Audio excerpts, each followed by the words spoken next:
Hi Sobis and aspiring Sobis, welcome back to my YouTube channel. My name is Doyen, and in this tutorial I'm going to be teaching you how to make a balaclava.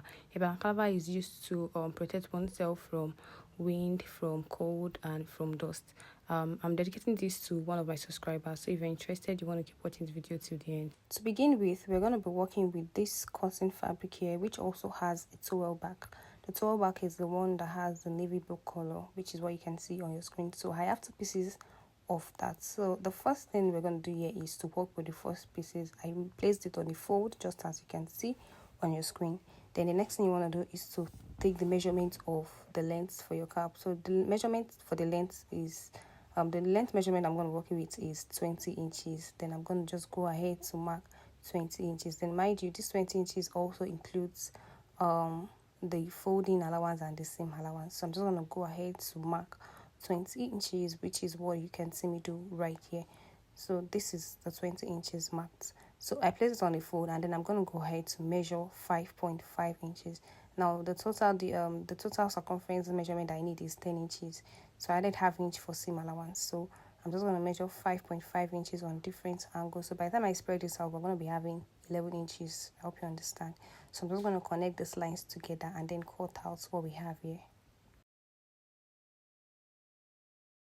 Next thing I'm going to do here is I'm going to divide this into two. So I'm going to measure 8 inches for the first half measurement. So once I mark this, I'm going to connect the lines together and then I'm going to cut this first half. So mind you, this first half also includes my folding allowance. So from this point, I'm going to measure 5 inches. Then from this point, I'm going to come in by 1.5. But I realized that allowance was too small for my curve.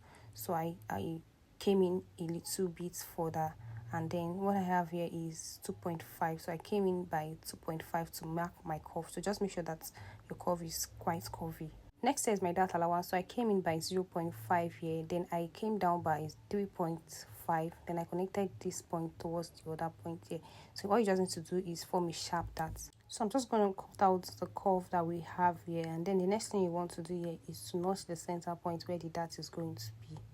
So basically this is going to be the front part of your balaclava. So this is the top side while the other one is the downside. So I'm just going to place this on a fold just as you can see right here. So the allowance for the fold is going to be 1 inch. So I'm just going to pin this just as you can see. Again, I'm also going to pin on the other side as well. I'm going to fold on an allowance of 1 inch also just as you can see me do right here. So next thing here is to place the second half on the first half just as seen in this video. So I'm just going to place it exactly on each other just as you can see here, and then I'm going to pin just as you can see. So we're going to pin on each side just as seen in this video. So the next thing I'm going to be doing here is to place this on the leftover fabric that we have. So the right face is going to be facing each other. So I'm just going to be tracing out what we have here. So I'm going to trace out this shape. So once you're done cutting out, you're going to go ahead to take off your pins just as I am doing in this video. And then the next thing to do here will be to weave on this part and also weave on this other part as well. You can also go ahead to tape it. So after taping, this is what it looks like. So I'm just going to go ahead to fold and pin this down. So you can decide, just like I said previously, you can decide to actually tape yours rather than weaving. You just tape it so you can give a double stitch. You can decide to do that, or you do it manually like this. So I'm just going to go ahead and make a straight stitch on this part. I'm also going to do the same thing on this other part as well. So after sewing, this is what it looks like. So you can decide to give it a proper pressing at this point, but for me, I'm working manually, so I'm just going to give it like that. So the next thing we're going to be doing here is to work on our darts. So I already measure 3.5 as the dart length and then 0.5 as the dart width. I'm also going to mark the dart allowance on this other side as well. I'm going to come down by 3.5 and then come in again by 0.5, then mark my point, then connect it towards the downside just as seen in this video. So while sewing on your dart, make sure that it is very sharp. So I'm just going to go ahead to sew on my darts. So after sewing on my dart, this is what it looks like. This is what it looks like. So you can see that it is very sharp. So make sure that your dart is very sharp so that it will be properly balanced by the time you iron and everything. So this is what it looks like. You can see that it is very sharp. So I'm just going to connect this together. So I'm going to position it like this just as you can see on your screen. Then I'm going to also place this other part on it just as you can see. Make sure that this one is on top of the first of the first half. The allowance of the overlap should be like 1 inch. So I'm just going to pin on each side, just as you can see.